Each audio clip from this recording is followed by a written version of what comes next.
What I got from that is he's a hater. You don't know me as a person. To say you don't like me, you don't know me. You feel me? And I don't give a fuck. If everybody including Will, win. Fuck. Same question for you. You're a proud father. In boxing, every fighter competes on a completely different level. And Terence, Bud Crawford recently reminded everyone exactly where he believes he belongs. During a live interview that originally appeared relaxed and friendly, the atmosphere quickly changed once Crawford began speaking about Gervonta Tank Davis. Instead of offering light criticism, Crawford made strong and direct comments that immediately shifted the tone of the conversation. He questioned the image many people have created around Tank Davis, discussed his recent fights in detail, challenged the reputation attached to his name, and even raised doubts about how convincing his latest victory really was. What started as a simple interview slowly turned into a serious moment where Crawford openly shared his true opinions about Tank's career and performances inside the ring. By the end of the discussion, it became obvious that this was more than casual conversation, as Crawford clearly wanted to make a statement about what he believes the real standard of greatness in boxing should look like. Tank said I was a meat lover. He came in, he was like, oh, this guy, you a meat lover. But Tank would never even think about hesitating to come up to 154. All right, what about 47 though? Yes, if he get to pick his opponent. If Tank get to pick his opponent, he would do it. But Tank would never come from 35 to 54.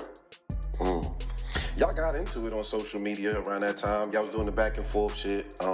Is that just you being competitive, like when that happens? Or is it like... I just really don't like that dude. Why though? Cause I just don't like him.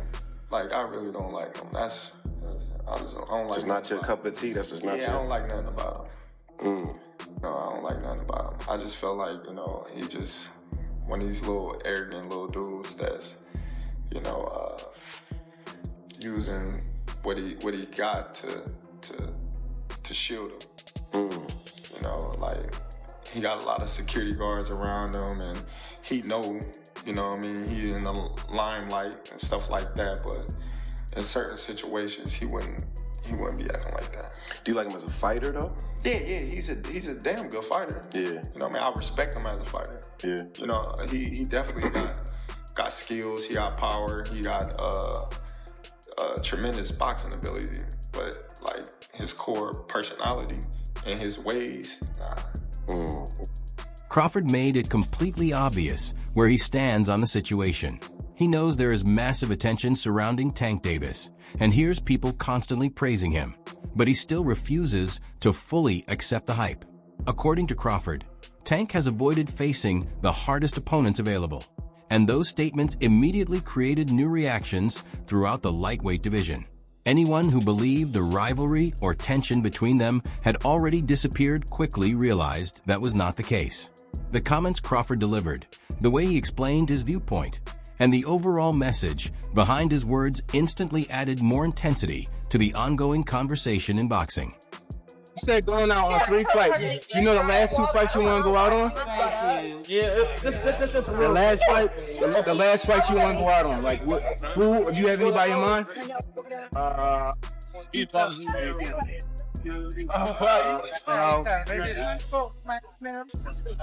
No, I'm saying no. I don't have no name right now. But I got somebody I want to call out after this fight.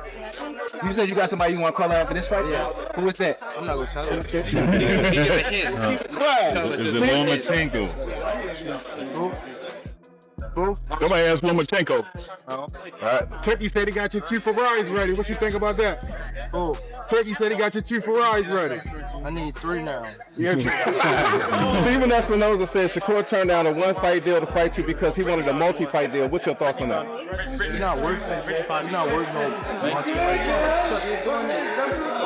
He's not even worth it. Come on, bro.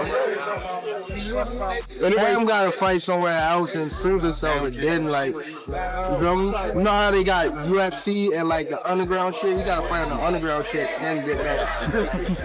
You gotta go to the G League. One of the biggest moments from the interview happened when the host mentioned Tank Davis, previously saying that Crawford was mainly interested in a payday. Crawford immediately appeared confused by the statement, almost like he couldn't understand why that argument was even being made. He answered with a direct response, explaining that every professional fighter competes for money in some way, including himself. Crawford openly admitted that he isn't entering the ring without getting paid, making it clear that financial reward is part of the sport for everyone involved. At the same time, his message went deeper than just discussing money. He was pointing out what he viewed as a contradiction in the way people talk about Tank. Crawford's argument was that if money matters to one fighter, then it also matters to the other, because both men are elite boxers trying to build their legacy while also securing major paydays. The conversation became even more interesting once Crawford was asked about the possibility of Tank moving up to 154 pounds to fight him. Instead of sounding excited or interested, Crawford gave a very calm and almost dismissive reply, simply saying he wished Tank the best. Even though the answer sounded polite, it carried a much different meaning underneath. It didn't come across like Crawford was seriously considering the matchup or waiting for it to happen. The impression he gave was that he is not actively chasing a fight with Tank Davis at all. From Crawford's perspective, if Tank truly wants that opportunity, then he would need to move into a new weight division and prove himself against bigger competition all over again. Judging by Crawford's tone throughout the interview, he clearly doesn't believe that situation is likely to happen anytime soon. Gervonta Davis speaking about you. Is that ever a possible fight? Yeah, if he want to dare to be great, he can be like all the other fighters that moving up 2 weight classes and, daring to be great. You would fight him. Man, tell him to come up there. He got to come to win 54. He said I got a glass chin, so tell him to come and touch it. Wow, man. Gervonta said you got a glass. He said I got a glass chin. Tell him to come and touch it. At 147? At 147. I'll make 147 for him. Ooh, see, oh, man. He's going to have a pre-count. Then what the people going to say? Oh, he's beating up on little guys. Crawford's unbeaten record is something he clearly respects, and his words showed that he fully understands the position he has earned in the sport. In his eyes, there is no reason to spend the best period of his career chasing dream fights against opponents who only escaped with difficult performances against fighters like Lamont Roach. As the interview went on, the situation became even more intense because Crawford moved past simply questioning Tank Davis's resume and started analyzing his recent performance in greater depth. When the discussion turned toward the Roach fight, Crawford stayed firm with his opinion and didn't hold anything back. He gave a direct and detailed breakdown of what he saw in the fight, making his thoughts on Tank's performance completely clear.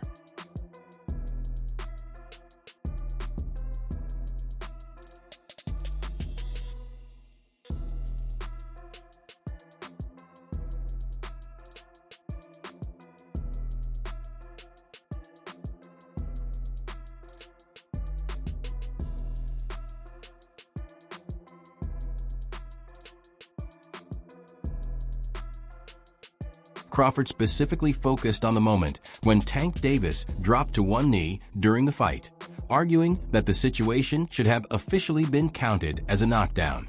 He questioned why the ruling never went in that direction and made it clear that he disagreed with how it was handled. Crawford also mentioned another strange moment that caught his attention, when members of Tank's corner stepped onto the apron during the round and appeared to wipe something from his eyes. According to Crawford, that incident created even more concern about the way everything was managed in the middle of the fight. He continued by discussing the referee's reaction as well, pointing out that Steve Willis initially started a count before unexpectedly stopping it. Crawford made his opinion completely clear without trying to soften his words. He believes that if the knockdown had officially been counted, Tank Davis would not have won the fight and Lamont Roach would have been ahead on the scorecards instead. Comments like that are rarely heard from another elite fighter, which made Crawford's reaction stand out even more. His approach showed that he wasn't concerned about protecting reputations or avoiding controversy, but was simply giving his honest view of what he believed happened inside the ring. Crawford also felt that Tank entered the matchup carrying too much confidence and underestimated Lamont Roach before the fight began. In his eyes, Tank failed to give Roach the level of respect he deserved as an opponent, and that lack of focus nearly ended up costing him during the fight. Cards. Judge at the ringside, Eric Marlinsky scores it on 115 to 113 in favor of Gervonta Davis. Judges Steve Weisfeld and Glenn Feldman both scored about 114 to 114, even a draw. The decision is a majority draw.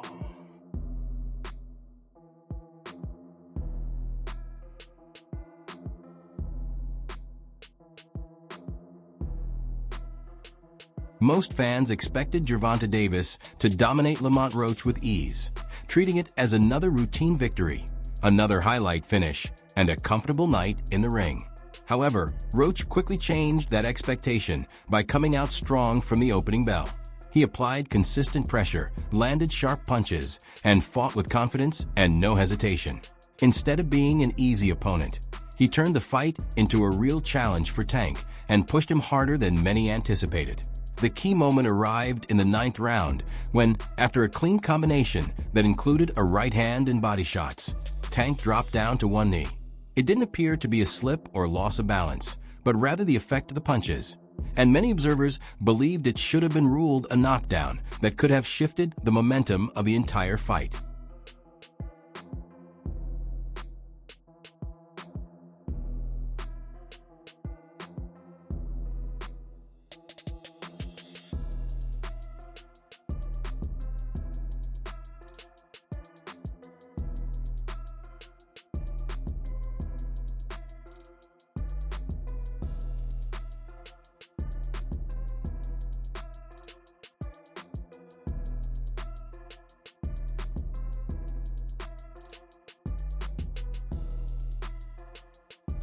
Crawford wasn't the only major voice raising questions about what happened in that fight. Prominent boxing personalities like Eddie Hearn and Oscar de la Hoya also reacted publicly on social media, sharing a similar perspective on the controversial moment. From their point of view, the situation was straightforward. They believed it should have been ruled a knockdown without debate or confusion. In their assessment, there was no real ambiguity in what occurred, only a scoring decision that they felt needed to reflect the action more accurately. How is this not a knockdown? Tank Davis was just exposed, man. What is going on in the sport of boxing, man? KDB Sports and Entertainment. I wasn't relying on that. I was relying on what I was doing in there. I think I was taking control. I think I was landing more shots. I think I was landing more power shots. And I thought I was doing my thing. So I'm not really that frustrated. From their perspective, the referee choosing not to officially score it as a knockdown had a major impact on how the rest of the fight unfolded. They felt that this one decision, or the absence of it, altered the flow of the bout from that point forward and influenced the momentum inside the ring. This is my opinion. Sure. It was a great fight. It was a close fight.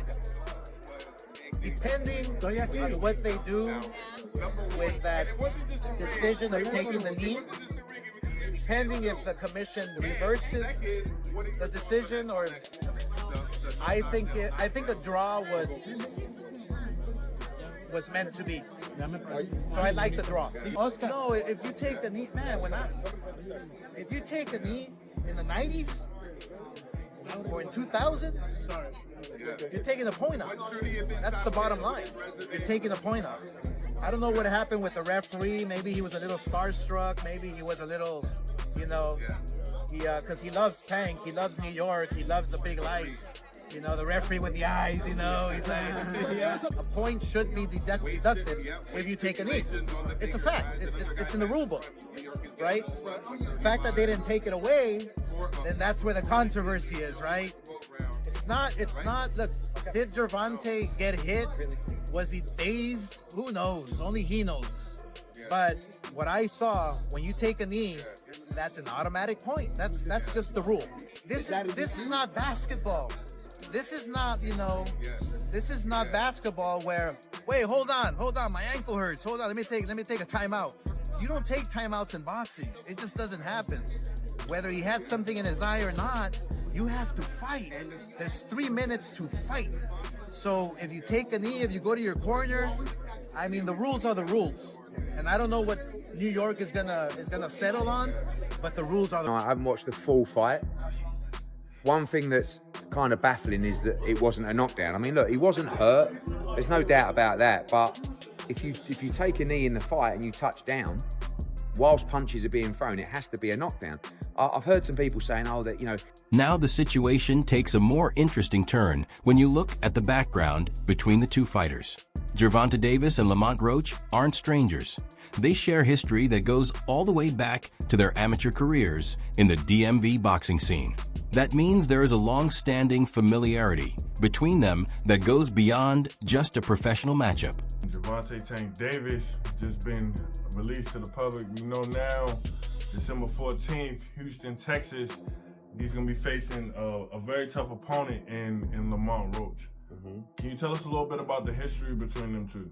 Oh man, they've been knowing each other from the amateurs, silver gloves, everything. They grew up actually together, you know. Roach and him back and forth battles and whatnot. It's gonna be a pretty interesting fight, you know what I'm saying? Because Roach always, he come to fight. And I think it's a great fight. Everybody talking all that stuff about, oh, why Roach? Because he signed and took the fight, you know what I'm saying? And it's good for the community. But Crawford was very clear on one point. This is no longer amateur boxing.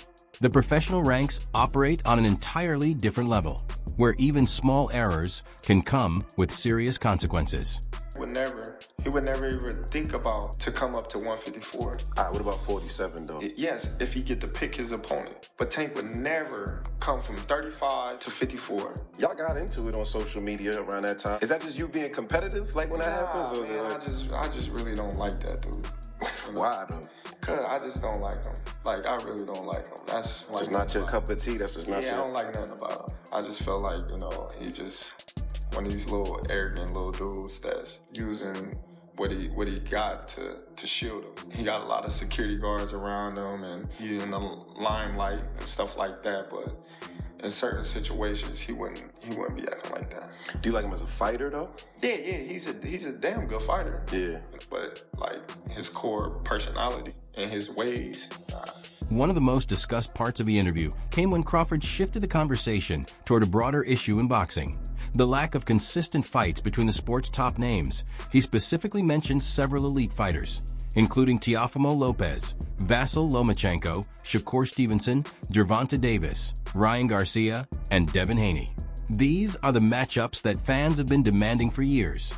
Yet many of them still haven't been. Crawford, if boxing's biggest stars retire without ever sharing the ring, it would leave a noticeable gap in this generation of the sport. He believes the best fighters should be facing each other while they are still at their peak, not waiting until the opportunity is gone. That he also expressed a mindset focused more on competition than protecting an unbeaten record, openly admitting that he isn't concerned about ending his career without a loss. For him, that reflects a fighter who prioritizes real challenges over carefully managed paths designed to preserve a perfect record. From that point of view, Crawford feels that if Tank Davis is avoiding certain high-level matchups simply to protect his zero, then they are operating with completely different mindsets when it comes to legacy. And Crawford then added a more detailed and thoughtful point about how weight management works in modern boxing. He noted that some fighters can make the scale at around 130 pounds and then rehydrate significantly by fight night, sometimes reaching well over 160 pounds. While he didn't directly name anyone, the implication behind his comments was clear to many listeners. What he was really addressing was a wider issue in the sport: how boxing today includes several gray areas where rules and fight night conditions can be used to create physical advantages. In his view, these factors can influence performance and outcomes in ways that aren't always obvious to the public. How you feel about that fight? Is it even possible at a catch weight? No, ain't no catch weight. You come up to 47. Not even entertaining a catch weight. No, I'm not. He's a champ though too, undefeated. And what champ? Come on, man, tell me what belt. You know boxing. You forgot Devin Haney is undisputed. Devin Haney got all the belts. He the champ. Nobody else the champ. I'm gonna come up here where the big boys at. All right, I'll welcome. There are many elite fighters in boxing, but Crawford pointed out that real head-to-head clashes between them remain surprisingly rare. In his view, a lot of athletes are carefully managing their careers, focusing on long-term planning and avoiding immediate high-risk matchups that could derail their records or momentum. From the fan side, that situation creates frustration. The anticipation for major fights continues to grow, but the actual matchups often fail to materialize in a timely way, leaving the excitement without a satisfying payoff. If we was to fight right now on the streets, I'll break your fucking neck. And that's on my kids. And you know it, I know it, and the whole world know it. And I'm not talking about no fighting in the ring. If me and you was to fight outside, I will break your neck. While Crawford continues to emphasize the importance of high-stakes, meaningful fights, he believes Tank Davis has often leaned more toward building hype through exhibitions, social media attention, and closely contested wins that don't completely settle the questions around him. In his opinion, this difference in approach between them is becoming increasingly clear with time. Who have Shakur? What have Shakur done? What have he done in the sport? He haven't done nothing. The young one is looking more better than him. Who that? The Keyshawn. Keyshawn looking way more better than this. I keep screaming his name. He haven't done nothing. Keyshawn haven't even done nothing. So what do you say to those who I might keep be saying his afraid? name for. So what do you say to those who might be saying that, Tank is afraid of Shakur? Afraid of what? Afraid of what? Us fighters, if we're afraid of somebody, it gotta be somebody hitting us and hurting us. Like, he don't have no offense. Everything is defense. Defense only win in basketball and football. That shit winning by. Crawford is essentially pointing out that several of the sport's biggest names, Gervonta Davis, Ryan Garcia, Devin Haney, and Shakur Stevenson, have been connected for years through their amateur backgrounds. They've competed in similar circuits, observed each other closely, and developed a strong understanding of each other's styles, strengths, and weaknesses over time.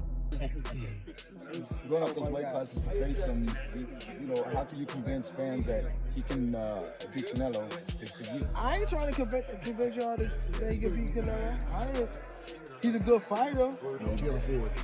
But, bro, I would say smaller fighters are always better than bigger fighters because, they're smaller, they know how to move and things like that. But this guy is great at what he do. And another thing, bro, I don't be wanting to, how these guys is, then you get hurt against, Imagine him. who? Now you're talking about Gamboa. By Madrimov, is that what you No, he got clipped by Gamboa, right? Right? How the fuck he's looking this strong over the past year? These years. He ain't been getting clipped or nothing. So now, that's that snack shit. I'm telling you. Y'all laugh. I'm always. No detail. Open up. And that guy that a part of it, he been caught. He went to jail for it. Talking about Victor Conte. He went to jail, right? Victor Conte? Yeah. And he's the owner of the snack shit, right? And he went to jail for it. Now it's like, you see, I don't want to throw him out of the bus, but you see, Earl said some things like that, about the people who do steroids, but yeah, he don't want to say no names, but come on, bro. If Tank Davis is paying attention, then the focus has now shifted directly onto him. The discussion surrounding this situation has only grown louder, and Crawford's remarks have added even more intensity to the ongoing debate. The challenge has effectively been placed in the public eye, leaving fans to speculate about what would happen if these two fighters ever stepped into the ring together. If that matchup were to materialize, opinions would likely be divided. Some would lean toward Crawford's technical skill and ring IQ, while others would back Tank's power and explosive finishing ability. Regardless of where people stand, the conversation shows no signs of slowing down.